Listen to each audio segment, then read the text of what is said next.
son. There'll be peace when you are done. Lay your weary head to rest. Don't you cry no more.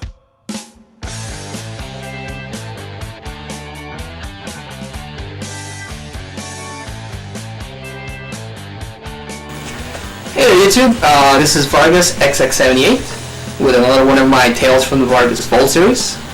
I wanted to make this video about a big event. It's a yearly event that I try to make every year since I started going. And it's only a week away, and that's San Diego Comic-Con International. And like I mentioned in another video, I started collecting comic books in 1991. And that same year, The Simpsons, which is like the greatest show of all time, came out with an episode called Three Boys and a Comic Book. In that one, Bart goes to a comic book convention in Springfield. I thought it was so cool to actually, imagine that there was such a place. Because I didn't know about Comic-Con back then. A few years afterward, I knew it existed. I knew it was in San Diego, which was a short ride from me. It's like an hour away from me. And I investigated. I wanted to go, but I didn't have the money the first year I found out about it. 1 year I said, screw it, I have the money, I'll ask for a day off, anything. I called their 800 number, figured out how it worked, and my first year at Comic-Con was 2001, and I was blown away. It was everything I hoped it would be and better. I mean, the booths were huge. The stuff I got was really cool, and I've been hooked ever since. And I just wanted to share with you guys the best memories of Comic-Con. Now, the first one happened in 2005.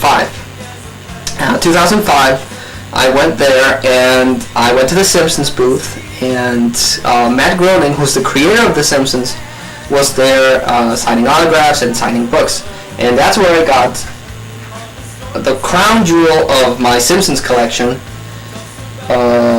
Simpsons Treehouse of Horror book. Now, this book has so much value for me because, number one, it's a Simpsons Treehouse of Horror book, which I mentioned before is my favorite episodes of each season. So it's got that. It has a Homer Simpson sketch by Matt Groening. So that's Treehouse of Horror with Homer and autographed by Matt Groening. So just the fact that I got to meet the creator of The Simpsons and have this book autographed was just like, it blew my mind. I was like, I was so happy because I got this book. And, it's an incredible Comic-Con moment right then and there that it happened there. I got to meet the creator of The Simpsons and have something to, to show off. And then on 2006, Nintendo was there, and I got to meet Charles Martinet.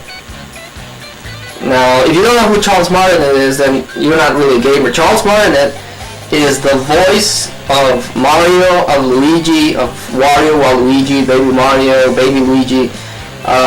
He's been the voice of Mario since Mario 64. He had another voice in a PC game, but I don't really know much about that. I know him from Mario 64. So I got to meet Charles Martinet, and I got a picture with him, which is funny because when I came up to him, he heard me speak Spanish, and he speaks perfect Spanish. It's like so incredible to hear him speak Spanish. He even did the Mario voice in Spanish tone, which I thought was really cool. And I got his autograph. Mamma mia, he would say.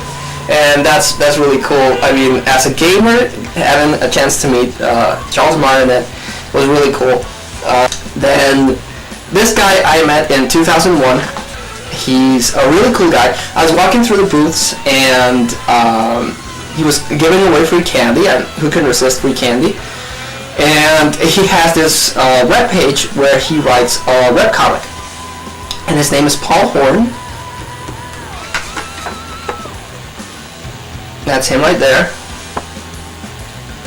And I subscribed, and he writes a funny book.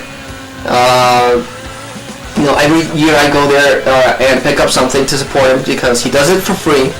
He mails it to all his people. One of the cool things I have from him, other than taking a picture, is this thing. I actually printed this from his webpage, and it felt right because the two main characters, Armpit and Puppy, go to a Comic-Con. So I printed it out. I thought it would be fun to show it off to him, bring back some memories. And he actually took the page, drew a sketch of Puppy, and autographed it. So I just printed it to show it to him, and he autographed it. So I had to, of course, frame it.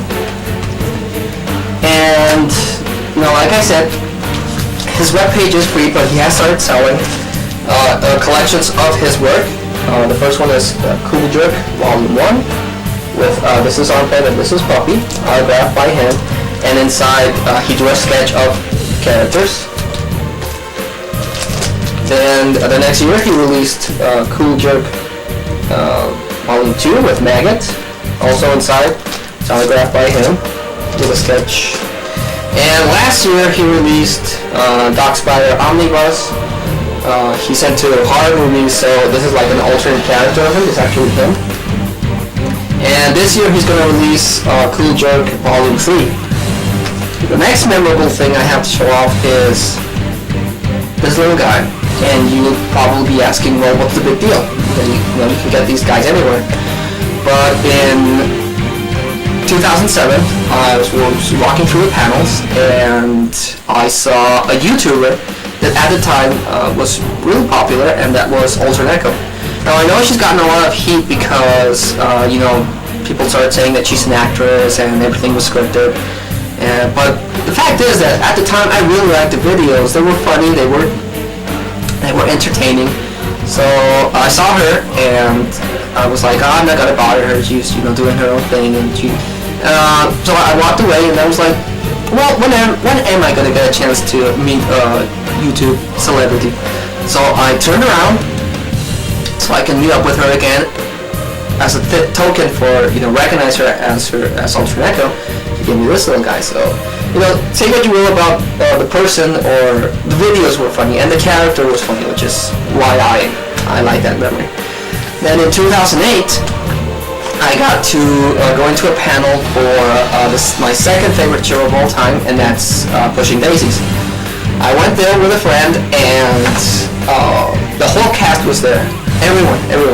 But what made it really memorable is that Kristen Chenoweth sang Somewhere Over the Rainbow, and that was really cool. Everyone just got up and clapped because it was so awesome. I know I have a video of it somewhere in my webpage, so if you have a chance to listen to it, go ahead. It was really cool, and to commemorate that year, they were showing off the second season, so I got